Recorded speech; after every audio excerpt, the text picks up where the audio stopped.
Hello दोस्तों, double five S के channel में आप सभी लोगों का दिल से स्वागत करता हूं। आप वैसे भी जानते हैं कि मार्केट में किस तरीके की वॉलेटिलिटी चल रही है और किस तरीके से वर्ल्ड पॉलिटिकल जो इशू चल रहे हैं, तो उस तरीके से मार्केट में थोड़ा सा रेंज बाउंड और आपको थोड़ा सा ऊपर या नीचे होते हुए आपको मार्केट नज़र आ रहा है। वॉलेटिलिटी उसमें बढ़ गई है, फट से ऊपर जाता है और नीचे तब फट से आता है। यानी इसका मतलब ये है कि वॉलेटिलिटी बढ़ चुकी है और इस वॉलेटिलिटी में कब कौन सी न्यूज़ आएगी और कब कौन सेल करेगा, इसका आपको पता भी नहीं चलता है कि क्या हो रहा है मार्केट में और क्या नहीं हो रहा है। ठीक है, लेकिन फिर भी इसी अवस्था में या इसी सिचुएशन में भी एक्चुअली निफ्टी ने किस तरीके से पिछले एक महीने में कितने परसेंट के रिटर्न जनरेट करके दिए हैं, वो हम आज आगे चल के देखते हैं। ठीक है, अगर आप देखना चाहते हैं कि कल का अगर आप सिनेरियो देखते हैं तो तकरीबन 24,853 के आसपास का मोमेंटम आपको नज़र 24,853 के आसपास क्लोज हुई है।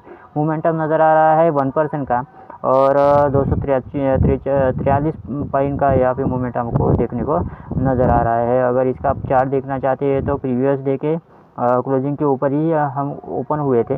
ठीक है, तो उसके उस तरीके के बाद में उसके बाद यहाँ पे थोड़ा सा करेक्शन यहाँ पे आपको देखने को मिला, बाद में थोड़ी सी उछाल देखने को मिली और बाद में यहाँ पे आप एक ही जगह पे ट्रेड करते रहे, यानी कि रेंज बाउंड होते हुए आपको नज़र आ रहा है मार्केट। ठीक है, और इसका अगर आप देख पा रहे हैं कि तकरीबन ये एक्चुअली 6 महीने का चार्ट आपको नज़र आ रहा है।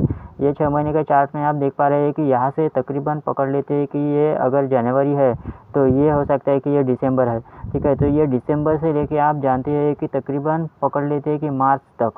ठीक है, ये मार्च या अप्रैल तक पकड़ सकते हैं क्योंकि आप यानी कि निफ्टी जो है वो तकरीबन नीचे ही है।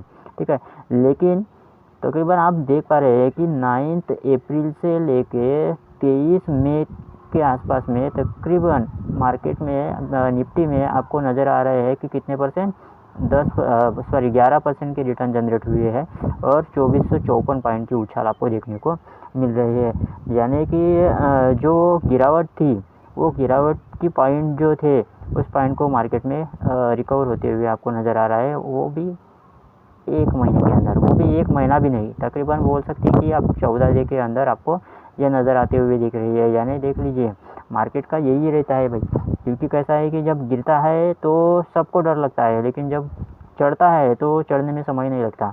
ऐसा पट से अभी ये धीरे धीरे नीचे आ रहा है, लेकिन जब ये ऊपर गया तो आपको नज़र भी नहीं आया कि किस तरीके से ऊपर गया। लोग इन्वेस्टमेंट ही नहीं कर पाए कि क्या करना है और क्या नहीं करना है, क्योंकि जब ये ऊपर जा रहा था तब भी मार्केट में तब भी मार्केट में और वो ग्लोबली पॉलिटिकल इशू चल ही रहे थे। तो सभी लोग डर रहे थे कि यहाँ पे इन्वेस्टमेंट करे या ना करे, कौन से शेयर में इन्वेस्टमेंट करे, कैसे करे, क्या करे। वो तो सोचते सोचते आप देख पा रहे हैं कि मार्केट किस तरीके का रिटर्न जनरेट देख के गया है। किसी का भी अगर स्टॉक यहाँ पे अगर किसी ने बाय किया है, यहाँ पे अगर ये लेवल पे अगर किसी ने बाय किया है तो उसका अच्छा खासा रिटर्न बन भी चुका है। ठीक है, अगर किसी ने यहाँ पे भी अगर किसी ने बाय किए होंगे, ठीक है, तो यहाँ पे भी उनका भी थोड़ा सा कुछ ना कुछ तो उनको प्रॉफिट मिल ही रहा है। ठीक है, तो देखते हैं आगे चल के कि सेंसेक्स में क्या सिनेरियोज है। पिछले 6 महीने का ये आप चार्ट देख रहे हैं। ठीक है, तो पिछले 6 महीने में 2% की उछाल आपको देखने को मिल रही है 1611 पॉइंट की। ठीक है, इसका अगर चार्ट आप देख पा रहे हैं तो तकरीबन 7 अप्रैल से लेके तकरीबन 16 मई, यानी कि ये पकड़ लेते हैं कि बस ज़्यादा नहीं, 7 और क्या है 23 और 16 तकरीबन, यानी कि एक सवा महीने के आसपास का अभी ये अगर हिसाब देखा जाए तो यहाँ पे तकरीबन आपको 12% के 12.5% के आसपास का रिटर्न जनरेट करते हुए मिल रहा है सेंसेक्स में। और पॉइंट का अगर उछाल देखने को मिल रही है आपको तो 9,190 192 के आसपास का पॉइंट उछाल देखने को मिल रही है। तो देख लीजिए यहाँ पे ये ये एक्चुअली यहाँ पे अगर आप सोच रहे हैं तो ये यहाँ से थोड़ा सा फ्लैट होते हुए नज़र आ रहा है, लेकिन ये जो उछाल देख रहे हैं ये आप एकदम सीधी है। ठीक है, तो किस तरीके का मार्केट में मोमेंटम आता हुआ नज़र आ रहा है, यानी कि मौका ही नहीं भाई, किसी को मौका नहीं। जो इसमें किया है, जिसने समझा यहाँ पे जिसने इन्वेस्टमेंट किया उसका फ़ायदा है। जो अभी भी वो सोच रहे हैं पॉलिटिकल इशू चल रहे हैं, ये सोच रहे हैं पहलगाम अटैक चल रहा है, भाई अभी नहीं करना चाहिए, ऐसा करना चाहिए, वैसा करना चाहिए, तो भाई तुम देखता ही रह जाएगा और मार्केट ऊपर चला ही जाता रहेगा। तो मार्केट में ऐसे अनसर्टेनिटी रहती है कि कब क्या होगा किसी को पता नहीं चलेगा भाई। तो इसलिए अगर आपको इन्वेस्टमेंट करना है तो शॉर्ट टर्म और लॉन्ग टर्म में करते रहिए।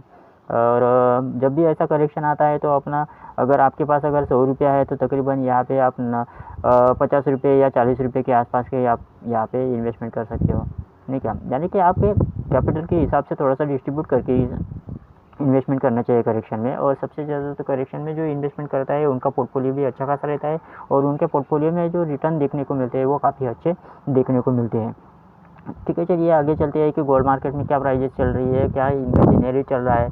और ये एक दूसरे के विपरीत चलते हैं, जैसे कि ये गोल्ड है और जैसे कि ये शेयर मार्केट है। तो जब ये ऊपर जाता है तो ये नीचे आता है भाई, और ये जब ऊपर जाता है गोल्ड तब ये नीचे आता है भाई। तो ये दो तरीके का ये इनका थोड़ा सा अलग व्यू है।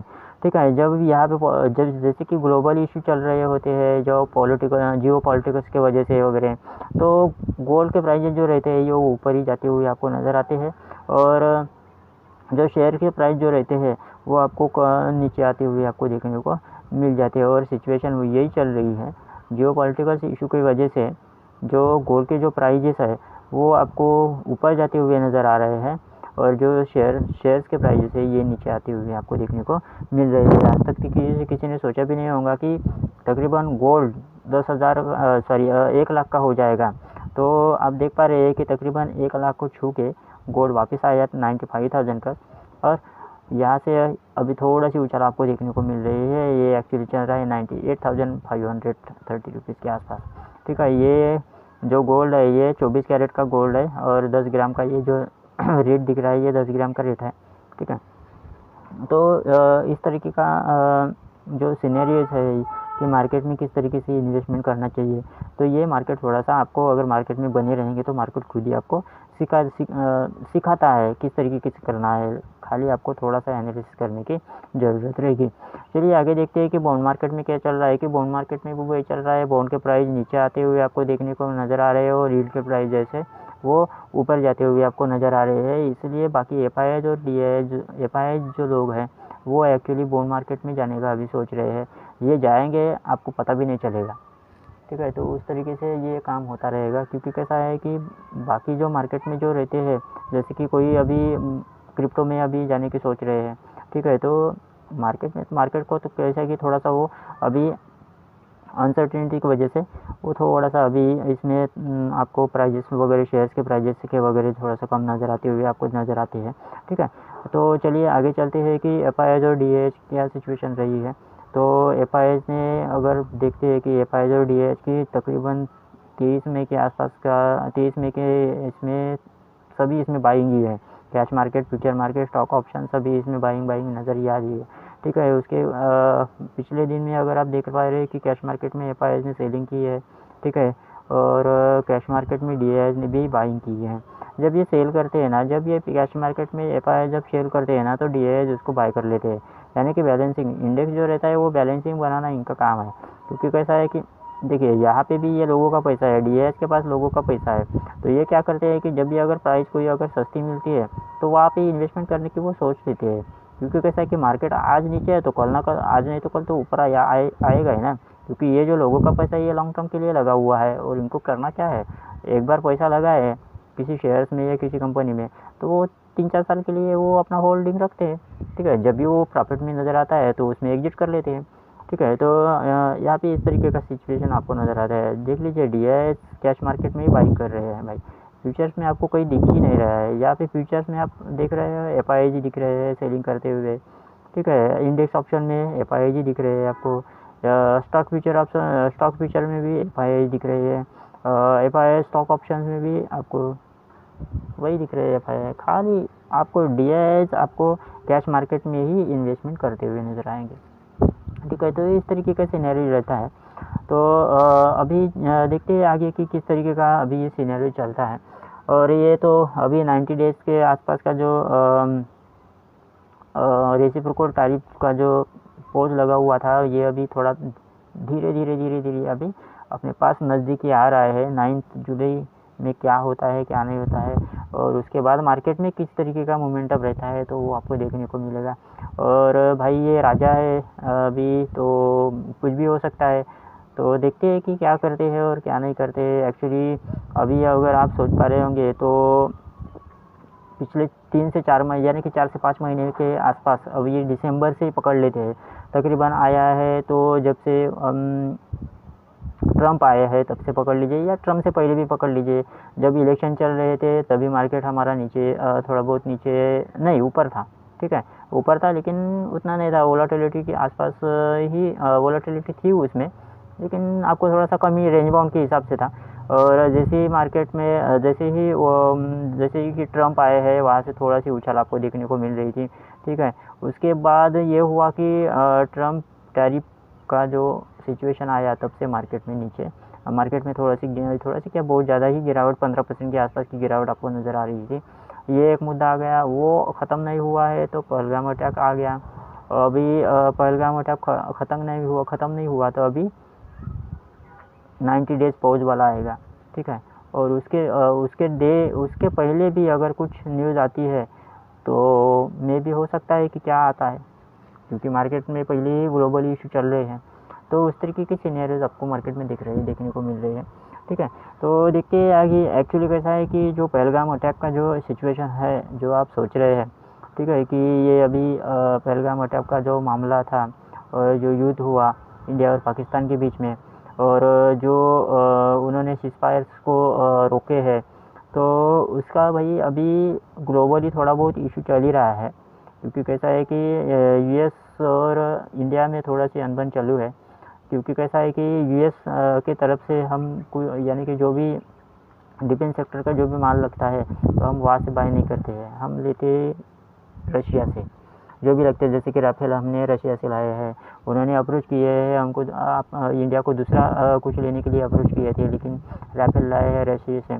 तो ये जो वेपन्स रहते हैं, जो डिफेंस सेक्टर के वेपन्स हैं, तो वो वेपन्स हम ज़्यादातर रशिया से बाय करते हैं। तो इस वजह से भी ये हो सकता है, क्योंकि जो ये आदमी जो है भाई, ये किसी का सगा नहीं है। एक्चुअली कैसा है कि इसका बिज़नेस करने का जो तरीका है ये अलग है, ये बिजनेसमैन आदमी है, ये किसी का सगा नहीं है। अगर किसी से अगर 10 रुपये इसको मिल रहे हैं, या किसी के पास से अगर कोई बिजनेस मिलता है तो उसका सगा बन जाता है कुछ दिन के लिए, बाद में अगर इसमें अगर कुछ अनबन आती है तो वो दुश्मन भी बन जाता है। तो इस तरीके का सिचुएशन हमारी इंडिया के साथ भी चल रहा है, और इसको लगता है ये अगर किसी को हेल्प करता है तो इसको ऐसा लगता है कि मैं इसकी हेल्प कर रहा हूँ तो ये मेरे चलवे चाटना चाहिए, ये मेरे पास आना चाहिए, मैं जैसा कहता हूँ वैसा करना चाहिए।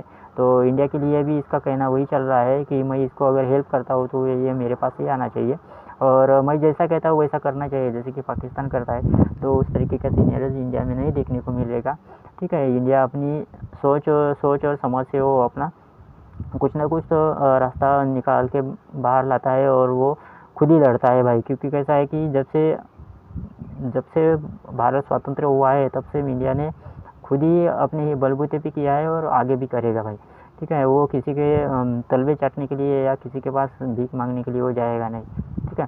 तो इस तरीके का सिचुएशन है अभी।